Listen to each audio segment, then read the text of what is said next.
রাজধানীর মহাখালীতে DNCC Covid dedicated হাসপাতালে করোনা আক্রান্ত হয়ে বুধবার পর্যন্ত ভর্তি ছিল ৭ জন। করোনা ওয়েভ চলে যাবার পর একসাথে এতজন করোনা আক্রান্ত রোগী ভর্তি হলো। ভারতসহ পার্শ্ববর্তী কয়েকটি দেশে করোনা ভাইরাসের নতুন সাব ভ্যারিয়েন্টের সংক্রমণ বাড়তে থাকার প্রভাব পড়েছে বাংলাদেশেও। ১০ জুন সকাল ৮টা থেকে ২৪ ঘন্টায় ১০১ জনের দেহে করোনা পরীক্ষা করে ১৩ জনের করোনা শনাক্ত হয়েছে।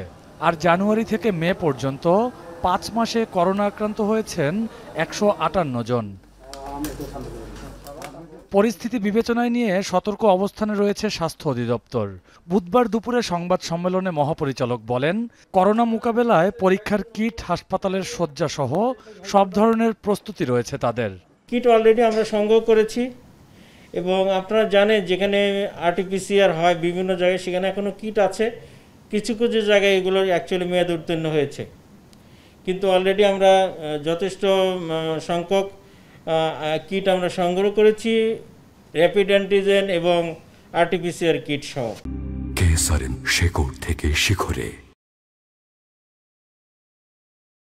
ইতোমধ্যে বিদেশ থেকে আসা যাত্রীদের স্বাস্থ্য পরীক্ষা করছে নৌ, স্থল ও বিমানবন্দর কর্তৃপক্ষ।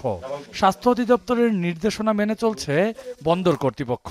ইনিশিয়ালি আমরা শুধুমাত্র পার্শ্ববর্তী দেশের প্যাসেঞ্জারদের, আমরা ইনকামিং প্যাসেঞ্জারদের স্ক্রিনিং করা হচ্ছিল। পরবর্তীতে নির্দেশিকা পাওয়ার পর থেকে আমরা অ্যাকচুয়ালি সকল অ্যারাইভিং প্যাসেঞ্জারদের জন্যই থার্মাল স্ক্রিনিংটাকে আমরা চালু রেখেছি, বাধ্যতামূলক করেছি। এদিকে করোনা আক্রান্তের খবরের মধ্যেই আবহাওয়া নিয়েও নেই স্বস্তির খবর।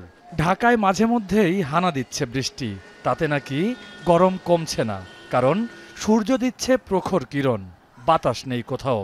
এতে ফাঁকা ঢাকাতেও পথ চলতে নাভিশ্বাস নগরবাসীর, বিশেষ করে শিশুদের।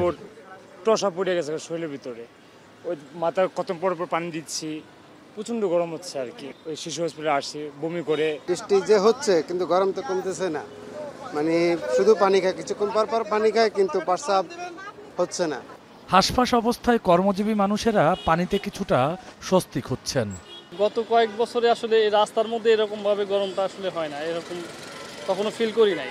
যখন ঘামটা বের হয়ে যায়, ঘামের সাথে তো লবণ বের হয়, তখন তো শরীর হালকা হয়ে যায়, তখন ওই যে ছায় দাঁড়া বা বৈশা জিরাইতে হয়।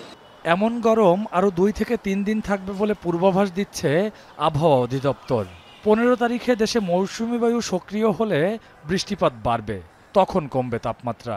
যেহেতু মৌসুমি বায়ু এখন ফেয়ারলি অ্যাক্টিভ যেটা বলি, অর্থাৎ মোটামুটি সক্রিয় রয়েছে এবং অনেক জায়গায় কম সক্রিয় রয়েছে, এই জন্য বৃষ্টিটা হচ্ছে না। আমরা আশা করি ২-৩ দিনের ভিতরে মৌসুমি বায়ুর সক্রিয়তা বৃদ্ধি পাবে। তবে গরম না কমলেও রোদ বৃষ্টির এমন লুকোচুরিতে বৃষ্টির পানি জমছে রাজধানীর সড়কে, ফুলের টবে ও অন্যান্য স্থানে। তাতে বাড়ছে প্রাণঘাতী ডেঙ্গুর প্রকোপ। চিকিৎসকরা বলছেন, বিগত বছরগুলোর ডেঙ্গুর ইতিহাস থেকে সতর্ক হতে হবে প্রাক মৌসুম থেকেই।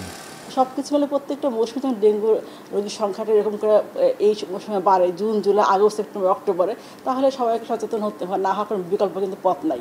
এক্ষেত্রে সরকারি উদ্যোগের পাশাপাশি ব্যক্তি সচেতনতা বাড়ানোর পরামর্শ চিকিৎসকদের।